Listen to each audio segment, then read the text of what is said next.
Now, since you started the campaign, the media landscape has changed quite a lot. So can you just talk us through how the advertiser-funded media landscape has changed over the decade that you've been running your campaign? It's been really profound. So one of the most important changes, and this has been global, has been a further massive shift in advertising money towards online spaces.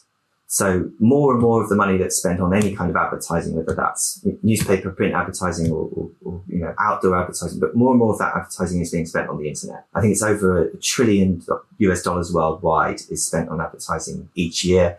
And I think at least 2/3 of that now is digital. The reason that's had such a profound impact, which I think we're only still getting our head around, is that digital advertising particularly lends itself to toxic clickbait if you don't put other protections in place. Because obviously you've always had newspapers that would put an inflammatory story on the front page to sell the newspaper. But there's only one front page a day. Now we've got a situation where the Mail Online will publish, I think it's now over 1,500 stories a day. And any one of those stories could be clickbait. There's a stronger financial incentive for media like the Mail to produce toxic clickbait. Well, let's talk about some of Stop Funding Hate's successes. Just some of the advertisers that have pulled their ads from GB News recently include Verisure, the BFI, and Cult Beauty, all after Stop Funding Hate led community-focused campaigns to pressure them.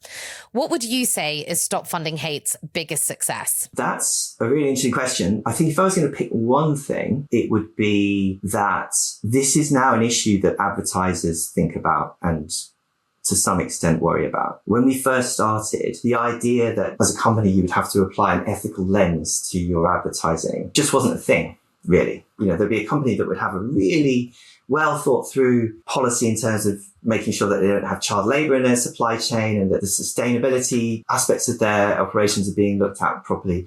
But they had a kind of blind spot about their advertising. We're now in a situation where whether a media outlet like GB News likes it or not, whether a brand agrees with what Stop Funding Hate supporters are saying or not, there's a recognition that they have to think about this. There has to be a line somewhere about what they're prepared to associate with. And that's bigger than any individual thing that we've done, because that's a cultural change and it's a change in mindset. Individual cases within the campaign, I think, would be, for example, GB News has never made money since it launched.